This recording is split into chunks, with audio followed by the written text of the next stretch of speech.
So this morning I want to talk about spiritual anchors for these chaotic times. Because you know that still small voice within us, sometimes it feels really small. So we're all feeling adrift. Our anchor feels lost in these tumultuous and unprecedented times. So this April I'll be retired for 4 years. And before I retired, I had this fantasy of what it was going to be like. Oh, I'm going to travel, and it's going to be so fun, and I'll be with my grandchildren. Maybe I'll fall in love again. So I fantasized about that for about 10 years. And between 2012 and 2014, I had my first reality check, a shock. I was on the Big Island in Kona, and I saw the massive bleaching of the coral. So this beautiful purple, blue, orange, green coral turned to white, covered with green slimy algae and no tropical fish. It was devastating, and I carried that grief with me. It's still with me. And then the years marched on, earthquakes, fires, floods, deteriorating politics. So here we are now, and never in my wildest dreams did I think that we would be in the state that we are now. It feels to me dangerous, it feels unstable, it feels volatile, and potentially really destructive. So here we are with denial of climate change, divisiveness, worldwide wars, growing authoritarianism, the potential crumbling of our democracy, cultural norms, the rule of law, our government safeguards. It's hard to talk about. We have to talk about it. We've harmed the earth. We've harmed each other. We've harmed ourselves. The masculine principle is out of balance, and patriarchy has become dangerous. So I don't know about you, but I feel really scared. I'm frightened, I'm anxious a lot of the times, and I'm depressed. And I'm often really, really angry. So I feel like I'm on this roller coaster of emotions between fear and hopelessness. And I find myself doom scrolling through the news on my phone and then catastrophizing every event. I'm sure you feel like that too. So I don't want to ignore the news. I don't want to be an ostrich with my head in the sand, but sometimes it's agonizing to witness, and then it's confusing. What am I to do? What is mine to do?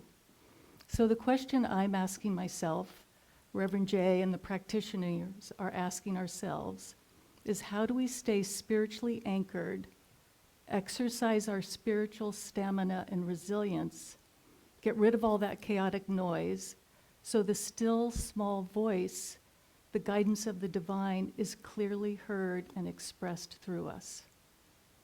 We need spiritual anchors to hold steady during these tumultuous times, so we can honor the God and Goddess of our own heart. And so, like boats tossed about on a stormy sea, those whose anchors break get dashed on the rocks. We need strong spiritual anchors that never come loose. So I've been thinking about spiritual anchors, and I'm going to tell you what's meaningful to me, and I hope it's meaningful to you. The first one is to return to the feminine principle that's so deeply needed to restore balance. Return to the Divine Mother, the Goddess, remembering that the divine feminine is the embodiment of spirit on earth.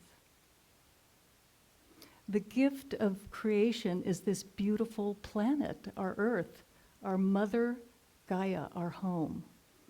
This divine nest that nurtures and provides for us in its infinite abundance of creatures, splendor, and diversity. The earth is sacred nature expressing itself, and it's our nature. We're part of it. We've never been separate from it, from the sun, the soil, the air, the bees, the flowers. We are part of the expression of this oneness. I need to remember that every day. This sacred nature expresses through us and is us. It's the gift of embodied, unconditional love. The second anchor, remember our true nature. We're energetic, spiritual beings being gifted a physical body in this life. And we are manifest here through unconditional love. So in the womb of the earth, the Divine Mother, in the womb of your own mother, you were created out of eternal, abiding love. Unconditional love is our birthright. It's our inherent nature. And despite how imperfect our parents might have been or the circumstances of our life, we're still an expression of this unconditional love. So here's the tricky part. What's the requirement of the gift of unconditional love? Like, what's the debt we have to repay? What's the reciprocity? The way well, forgiveness is one, but we have to love ourselves unconditionally, right? We were brought here by unconditional love, and the gift we give back is unconditional love of ourselves, so that we're the precious little baby of the universe that we really are. Remember your true nature. Love yourself with tenderness and gentleness. And then go out in the world and be that expression of love with all its facets of compassion, peace, kindness, acceptance, and respect. We must also remember that we have to take care of ourselves, right? And we have to work on ourselves. And Suzuki Roshi, who is the Japanese Buddhist priest and abbot of Zen Center for many years, used to say, "You're perfect just the way you are, but you need a little work." So the third anchor is trusting the cycle of nature, which is our true nature. So spring is coming. Thank Goddess. Spring equinox and Easter are coming. We don't just witness the changing seasons, we are the changing seasons. We're part of them. The cycle of winter and the coming of spring is a death and rebirth cycle. In winter, we return to the darkness of the earth where we slumber, like the seeds, like the trees. We dream and remember our true nature. We are held in the darkness of the womb of the Divine Mother. We are dissolved and reassembled anew to be reborn. We emerge into the growing light of spring, and our new life re-entered into a new expression of ourselves. So as we are nurtured and held in our slumber, gaining strength to re-enter the world of sound and light, to have a new way of being to meet the challenges of this moment, to have courage in these difficult times to support an evolutionary change for the good, to be brave and compassionate, to tolerate chaos and disorganization before a collective leap in development, to meet the future with love and joy. All right, the fourth anchor. We have to remember our innocence. The unconditional love of the divine that we are created from is like the innocence of a child. Joyful, playful, magical, relaxed, skipping, jumping, and feeling its own sacred nature and connection to everything. Completely content in its divine body. Spinning in circles and collapsing dizzy on the grass, watching the clouds and daydreaming. Do you remember that when you were a kid? Twirl around till you're dizzy and fall on the ground.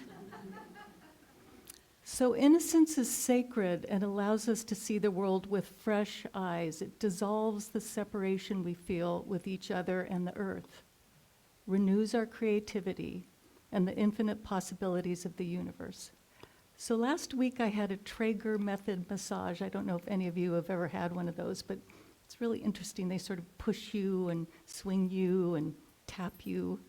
But what it does is it releases your body's inherent capacity to relax, almost like a prayer.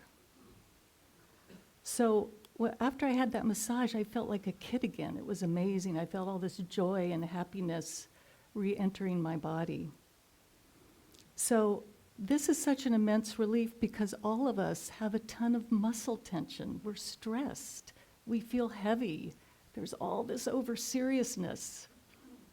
And so to be able to relax. And remember, our innocence is really important because stress and tension cause tunnel vision and constriction of your being, but relaxation is the place where you can be creative and grand ideas emerge. This is our natural relaxed state of being. So the fifth anchor, remember sacred pleasure. So these wise words are taken from Valerie Carr's second book, The Sage Warrior, which is a beautiful book if you haven't read it. It's very helpful for these times. So we remember our true divine sacred nature is embodied in pleasure. Our desire is beautiful. Pleasure is good. It's the pathway to the one. And we're often taught, unfortunately, that our bodies are sources of sin, and they're denigrated by society. If our skin is dark, if we're female, if we're queer, if we're trans, if we're fat or different, we're taught to hate our bodies and hate ourselves. All parts of us are beloved. How could it not be? We were created out of unconditional love. They're beautiful and good. Our bodies are part of the beloved. They're not any bad parts of your body, only parts that contain the potential for healing, insight, and transformation. Even the wrinkles and the sagging skin, all the stuff that's happening, still beloved. Our embodied pleasure is the love that delivers us from delusion and duality. We must give ourselves permission to practice pleasure and stop speaking from our fear and our wounds. We can live and create from the seat of pleasure, a form of infinite union that connects us to everyone and everything. So we can practice pleasure so many ways, through music, dancing, breath, substances, sensual pleasure. The word in Sanskrit for chocolate means ecstasy, just to give you an example. Just when you find yourself at the refrigerator eating a whole bar of chocolate. And remember our senses, seeing, hearing, touching, tasting, smelling. That's the way we fall in love with babies. That's the way we fall in love with each other. It's the path of relationship, attachment, empathy, and connection. The sixth anchor, creating sovereign space. This is also from Valerie Carr. She writes that sovereign space is a space all your own, away from the world, away from noise, time, and fear. And in that space, you will find your beloved, the God, goddess of your heart.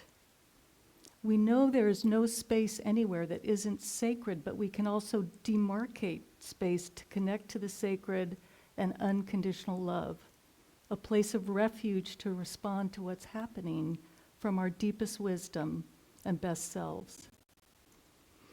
If we let our identities, beliefs, and ideologies calcify and grow rigid, we can limit our connection to others and stop growing.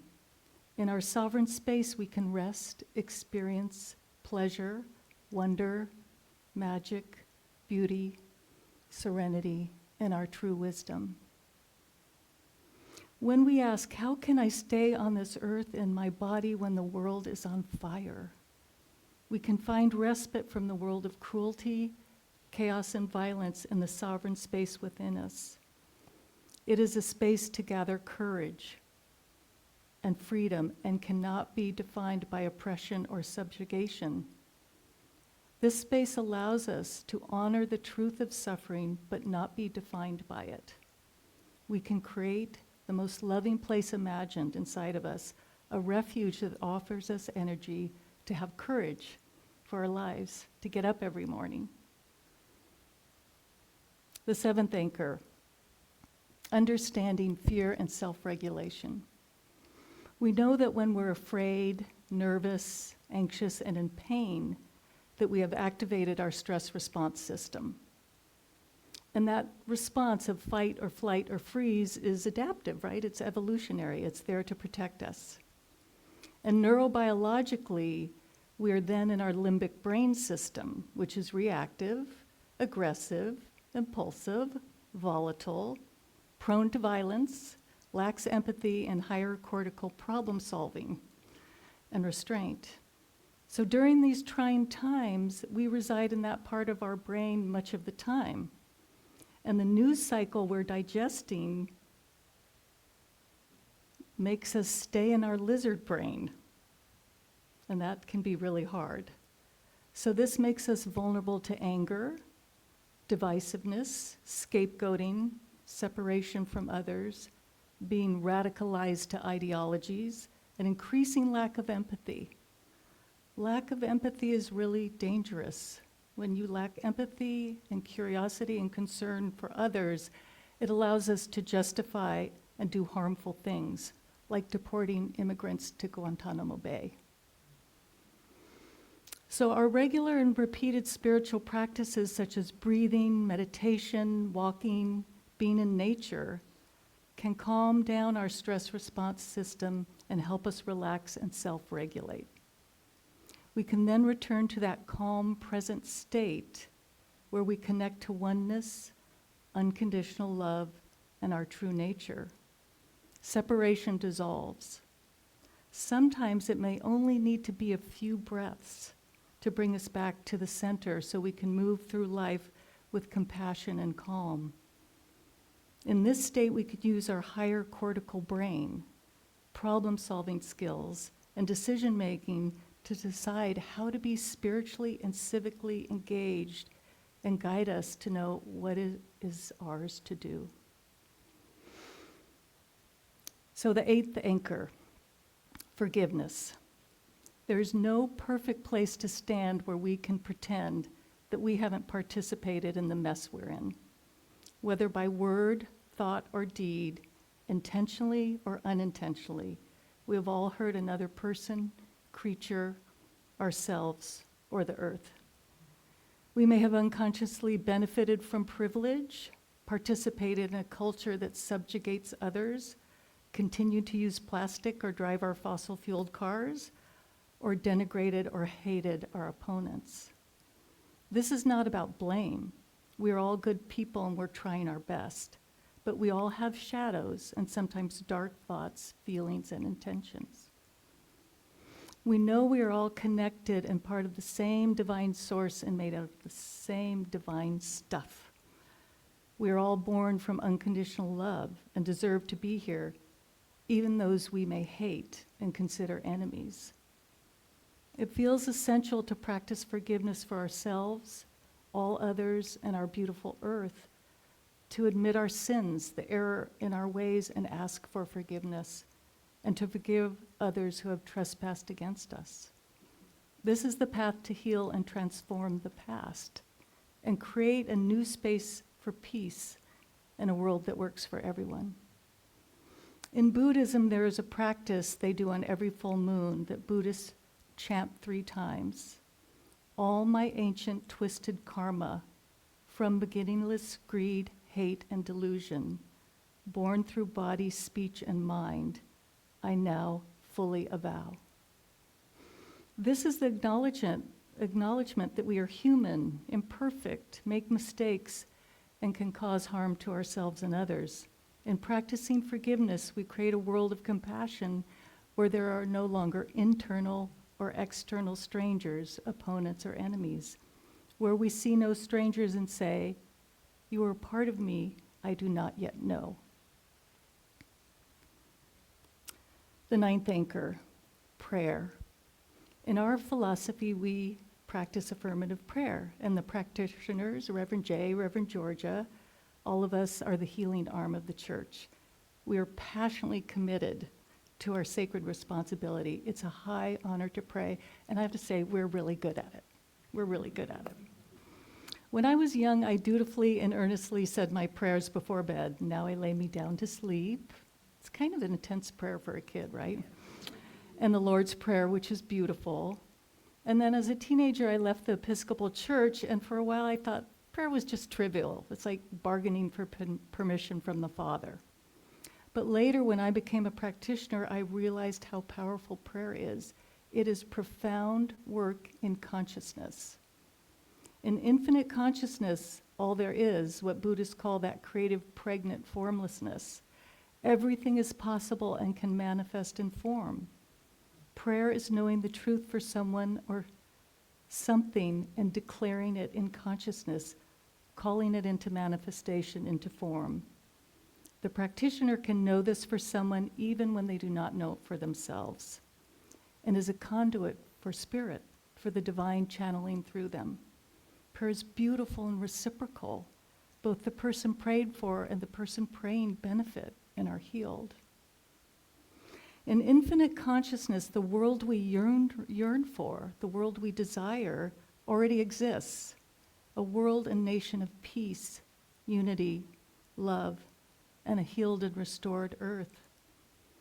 In the ministry of prayer, we pray for you, each other, our nation, war-torn areas and the earth, each and every week. Each one of us and each one of you is a powerful prayer practitioner, and we have a shared responsibility to participate in the sacred practice of living prayer. So I'm asking each one of you, I'm imploring you to pray your hearts out. Pray every day for the world we desire, the world that works for everyone, for peace, for democracy, for unity, for unconditional love. Now, we can call our congresspeople and our senators every day to register a complaint, but imagine millions of united prayers working in consciousness and manifesting good in the world. It's very powerful. The 10th anchor, Sangha, and community. We gather in our spiritual community to support each other, practice our spiritual beliefs and principles, and be of service to others. And there's so many ways to do that. Being here together, the ministry of prayer, classes, book groups, meditation groups, community events that create more good in the community, like the Green Bag Food Project, Martin Luther King, Sip and Savor, Pro-Inclusion Napa. We often speak of the comfort of gathering with like-minded people. These days, however, if we're not careful, we can create separation because then there's some people over there that are not like-minded, not like us and not part of our community. We then run the risk of becoming a closed system. There's way too many closed systems right now in the world. In our commitment to the individual and collective work of unconditional love and a world that works for everyone, we can invite people into community who are different from ourselves. We can then extend curiosity, empathy, and connection to create ever-widening community where there are no strangers. In this time of evolutionary change, I do not think there is a single savior. The white-bearded male god in the sky will not come. I don't think Jesus is coming a second time. He might be like, I'm done with you guys. And some aliens are probably not going to come down and save us, nor a single leader. We are all children of the divine, created from unconditional love and put here on this earth to lead sacred lives in that world that includes everyone. We come from a sacred lineage of peacemakers: Jesus, Buddha, Guru Nanak, Gandhi, Martin Luther King Jr., and countless others. Jesus said we will do greater things than him. The future is uncertain, and we have much ahead of us to do. And no matter how turbulent and unpredictable the seas are, we do have our spiritual anchors. The change, the answers, the healing, the transformation needed are now our collective responsibility and will be created in communities of unconditional love. The inner and outer work are the same: to know the divine in ourselves and love ourselves, each other, all beings, and the planet. It is all love.